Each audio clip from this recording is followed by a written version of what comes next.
Hi అండి, welcome back to GK audios అండి. Friends, ఇది యాంప్లిఫైయర్ వచ్చేసరికి ఒక యూట్యూబరే చేశాడండి. యాంప్లిఫైయర్ అయితే ఇదైతే మనకి కస్టమరు కావాల దగ్గర నుంచి మనకైతే పంపించారు. ఇదైతే బాగా రావట్లేదండి, హమ్మింగ్ ప్రాబ్లం వస్తుంది, అలాగే ఆన్ ఆఫ్ చేసినప్పుడు డిస్టర్బెన్స్లు వస్తున్నాయని. చూడండి, వైరింగ్ అయితే కరెక్ట్గా లేదు, అంతా గజిబిజిగా ఉంది, ఎలా పడితే అలా ఉందండి. అయితే యాంప్లిఫైయర్ లోపల వైరింగ్ కరెక్ట్గా లేదు. సో అందువల్ల ఏంటంటే హమ్మింగ్ ప్రాబ్లమ్స్ వస్తుంటాయి. చూడండి, ఇదైతే మనకి మోడిఫికేషన్కి అయితే మన దగ్గరికి వచ్చిందండి ఈ యాంప్లిఫైయర్ అయితే. ఇది మనము మళ్ళీ చేసిన తర్వాత ఎలా ఉందనేది మీకు అది కూడా వీడియో పెడతాను, చూడండి. హాయ్ అండి, మీకు 5.1 మోడిఫికేషన్ తర్వాత అయితే ఈ విధంగా అయితే మనకి యాంప్లిఫైయర్ అయితే వచ్చిందండి. ఫ్రంట్ లుక్ అయితే ఈ విధంగా ఉంది, చూడండి ఫ్రెండ్స్. కింద అయితే గోల్డ్ కలర్ బాటమ్ బుష్లు అయితే వాడాము, హెవీ బాగా. అలాగే కంట్రోల్ వచ్చేసరికి బ్లూ కలర్ లైటింగ్ వాడాము. ఫ్రంట్ లుక్ అయితే చాలా బాగా వచ్చిందండి, వైట్ బ్లాక్ కాంబినేషన్ వచ్చింది, చాలా చక్కగా వచ్చిందండి యాంప్లిఫైయర్ కూడా. మీకు ఇక్కడ వచ్చేసరికి విఎస్పి ప్యానల్ బోర్డు కూడా మనకి ఇది యాడ్ చేసుకోవడానికి కింద అయితే బటన్స్ అవన్నీ ఉన్నాయి, చూసారా? అక్కడైతే మనం యాడ్ చేసుకోవచ్చు. విఎస్పి ప్యానల్ బోర్డు అయితే మనకి అది అవసరం లేదు కాబట్టి హోల్స్కి వరకు బటన్ పెట్టేసాము.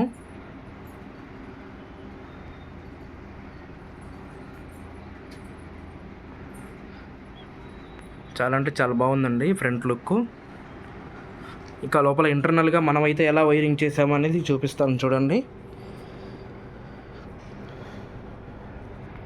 ఇక్కడ చూసుకున్నట్టయితే లోపల చూడండి ఫ్రెండ్స్, చాలా అంటే చాలా నీట్గా అయితే వైరింగ్ చేసాము. ఎక్కడ కూడా సింగిల్ వైర్ అనేది మనకి కనపడదండి, చాలా అంటే చాలా నీట్గా అయితే వచ్చింది. ఎటువంటి హమ్మింగ్ లేదండి, చాలా నిశ్శబ్దంగా ఉంది.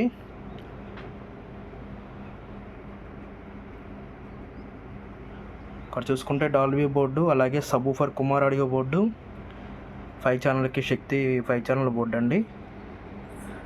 అలాగే బేస్ సబూఫర్ కోసం వచ్చేసరికి మనము జేబీఎల్ మహారాజా బోర్డు అయితే వాడతానండి. అన్ని యాంప్లిఫైయర్స్కి అదే వాడతాను, అదైతే చాలా బాగా వస్తుందండి.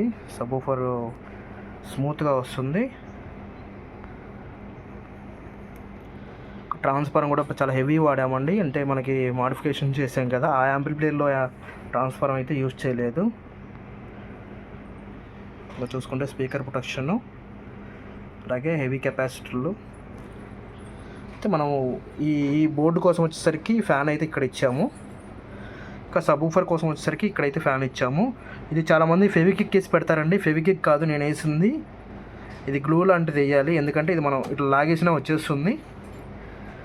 ఫ్యాన్ అనేవి ఒక్కోసారి రిపేర్లు వస్తుంటాయండి, కాబట్టి ఫ్యాన్ తీసి కొత్తది వేస్తూ ఉండాలి, బట్ ఫెవికిక్ అయితే వేయకూడదు.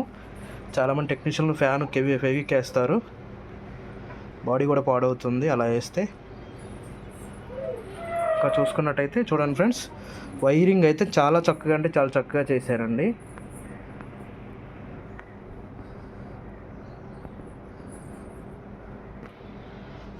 చాలా బాగా వచ్చింది వైరింగ్ కూడా. మీకు వైరింగ్ బాగా వస్తే హమ్మింగ్ ప్రాబ్లమ్స్ అనేవి రావండి. ఇక మనం ఆన్ ఆఫ్ స్విచ్కి ఇక్కడ చూసుకుంటే ఆఫ్ స్విచ్ కూడా మనము ఈ ట్యాగ్ అయితే వేసాము, చూడండి. ట్యాగ్ వేసి లోపల స్లీవ్ కూడా వేసాము, అంటే మనం టచ్ చేసినా కూడా ఏం కాకుండా ఉండటం కోసం. చూడండి, ట్యాగ్లు వేసాము నీట్గా. ఇక్కడ చూస్తే మనం ఫీజుకి వచ్చేసరికి గ్లూ వేసామండి, అక్కడ టచ్ అయినా కూడా మనకి పవర్ షార్టేజ్, మన షాక్ కొట్టడం అలాంటిది అయితే రాదండి. మీకు ఎవరికైనా 5.1 సెట్ కానీ లేదా ఓన్లీ యాంప్లిఫైయర్ కానీ కావాల్సి ఉంటే నాకు కాల్ చేయండి, మీకు ఎక్కడికైనా నేను కొరియర్ చేస్తాను, ట్రాన్స్పోర్ట్ చేస్తాను. 1 ఇయర్ వారంటీ ఉంటుంది యాంప్లిఫైయర్కి, పక్కా 1 ఇయర్ అయితే వారంటీ ఇస్తాము. ఇంకా రెగ్యులర్గా బ్యాక్ సైడ్ వచ్చేసరికి రెగ్యులర్గా స్పీకర్ సాకెట్స్, అలాగే హెచ్డిఎంఐ, ఏఆర్సి, అలాగే ఆప్టికల్లు కోఎక్సలే ఉంటుందండి.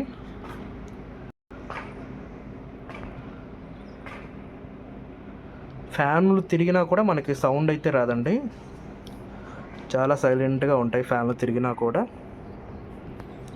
ఆన్ ఆఫ్ చేసినప్పుడు కూడా మనకి సైలెంట్గా ఆఫ్ అవుతుంది, సైలెంట్గా అయితే ఆన్ అవుతుందండి. Thank you friends. నచ్చితే లైక్ చేయండి, షేర్ చేయండి, తప్పకుండా సబ్స్క్రైబ్ చేసుకోండి.